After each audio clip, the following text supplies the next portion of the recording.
You are welcome to another segment of my video. This is Gist with K, a YouTube channel where we discuss matters of national importance. I am Dr. Kings, your financial investment coach, welcoming you on this segment of my video today. That like button, share, and comment. Thank you. Let's travel on this journey.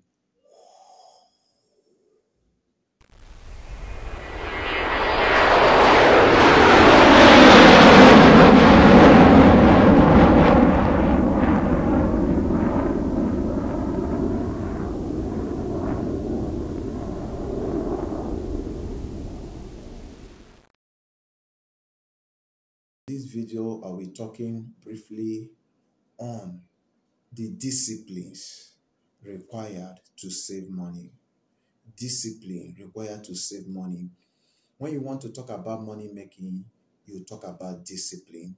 You know, some people will tell you money making is hard, saving is hard, but developing a saving culture is very simple.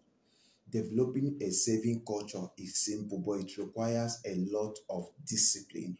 And among those disciplines, I'll be highlighting three of those disciplines requires to save money. Three of those disciplines require to save money. See, you don't save money by chance. You don't save money because you want to save money. Because any money without purpose cannot be saved. But you start saving money the day you tell yourself, this is what I want to achieve. This is what I want to achieve from so time to so time. When you give yourself a timeline, any money attached to timeline have a sure gain, a sure way to be saved. But if you don't have a timeline attached to any money, you will find it difficult to save. Reasons being that the more you are trying to save that particular money, other things are coming up to take that money away. But if there is a timeline and a target towards that money, no matter what comes up in the order of priority or scale of preference, you will discover that you want to meet that first need before any other thing.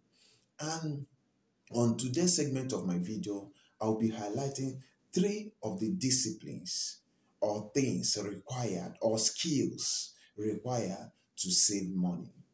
Three of the discipline or skills required to save money. If actually you want to get financial freedom, if actually you want to get financial freedom, you know, in this channel, we don't teach about financial independence because when you have gained your independence, what next? Anybody can get financial independence, but what next? After independence, you can be recolonized again.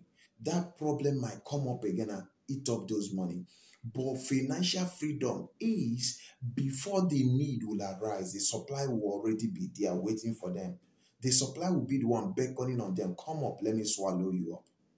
Okay? So on this video, I want to take you on a journey on how to, or the skills required to save money. You're welcome back.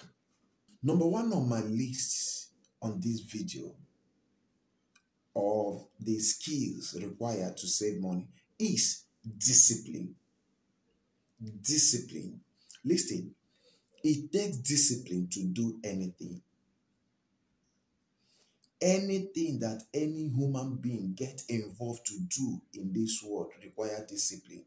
But it's only when it comes to savings that people don't engage discipline.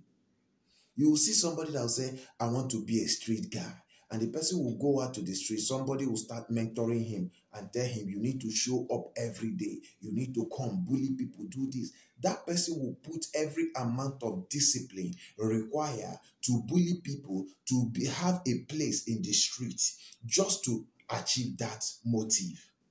But when it comes to savings, a lot of people see it that it's by chance, it's by miracle. Money will just hit your account, bah, miracle money, and you start living. I'm not against miracle money. I'm not against people dashing your money hitting your account. But what I'm against is if you don't have the discipline, you blow up that money and go back to your later days. Okay? So discipline is required, and that discipline is this is what I need to do. As soon as this money is coming in, I will remove 20%, I will remove 10%, I will in fact, before I spend, even if you're a salary earner, how to raise money, how to raise capital as you are getting your salary. It is not tight, it is not offering. You tell yourself, I will remove 20% from my salary. Anytime salary comes in, I will remove 20% first, put it in another account. You can have two accounts. You call this one project account. Put that 20% there before you start disbursing the remaining 80% for any other need that you need to cater for that month. That's number one on my list. And if you adopt this culture of discipline, you will go a long way to save and raise capital for any project you want to execute. Number two on my list is scale of preference or priority. Scale of preference. Listen, I want to buy a bottle of Coca-Cola. I want to buy a bottle of Ferrous. I want to buy a bottle of Pepsi. Out of these three beverages or these three drinks, which one gives me the satisfaction that I can drink and the thought of drinking the three at once will be covered? Which one gives me that satisfaction? Any ones that give me that satisfaction is the one I will go for.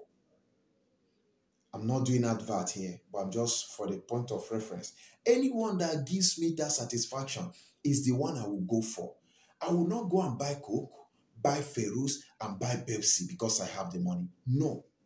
I will go for the one that will give me that satisfaction that when I drink it, I will have the feelings or that thought that I've drank the three brands. You understand? So by doing that, I buy the things I want. Sorry, the things I need, not the things I want. I buy the things I need, not the things I want. Because want can be situational. Maybe the situation facing you can come with some wants that, I want this, I want that. But when you move out of that situation, when you shift position from that situation, you will discover that those ones will fizzle out. Just like in child education or child psychology, there is what we call tabula rasa.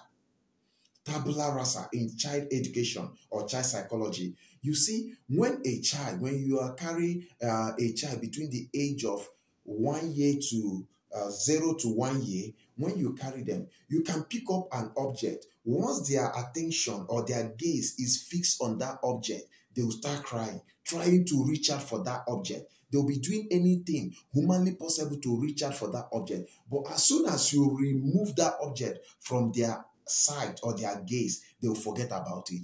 They may start crying for that, but as soon as you remove it from their attention or their gaze, they will forget about it. So want is like that. Once you shift focus from it, you forget about it. Those situations will fizzle out. But needs are necessity. You need to pay your NEPA bill, light bill. You need to pay your house rent. You need to fill your gas. You need to eat. Those ones are need and they are essential. So go for the things you need, not for the things you want. And how do you do that? You do that by using the scale of preference. Cut your budget. Cut your budget. Almost all the video I talk about budget, create a budget, live by budget, do this. And today I'm talking about cutting your budget. Listen, I once do a work where my daily pay was 5,000 something. And in some days, I will spend more than 20,000 plus. But a time came when I started thinking of finance, when I started having money sense, when I started thinking of building wealth that will last, not for me, but for people that will come after me to enjoy. I pressed my calculator. After pressing my calculator, I cut down on things. Sometimes, some days I don't spend. I will stay 2 days without spending. And by the time I'm unable to spend any cash for 2 days, that means I have saved 10,000 naira. So on the third day, if I'm spending 5,000, on the third day, that means I still have a profit of 10,000 left. Even with that, I cut down on my expenditure. Cut down on your budget. It's not everything that you can afford for now, and it's not everything that you must buy for now. So learn how to say no to some certain things. If you are driving, if you have a car, sometimes you can park your car for 1 week and take a walk. You can park for 1 week. I've seen somebody who said to me, I only drive my car only on Sundays. I said, why? He said, because of cost of fuel. And he's a salary earner. I said, what do you use within weekdays? He said, bicycle. I bought a bicycle. I use it to walk. Only on Sunday, I drive my car. And the person is living big. You will see some other person who is earning below him, but they want to be driving every day and spending much money on the cost of petroleum.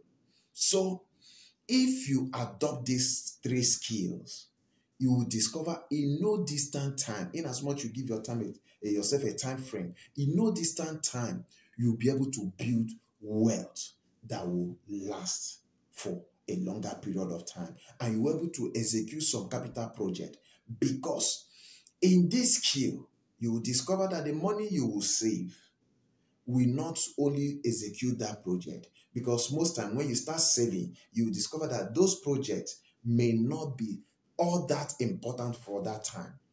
There should be a capital project that when you do 2% out of them, you discover that the remaining 98% is hidden in them. As you are doing these 2%, which you see as tough ones, the 98 will fizzle out naturally. So imbibe this culture and you discover that you go thought far in your saving culture.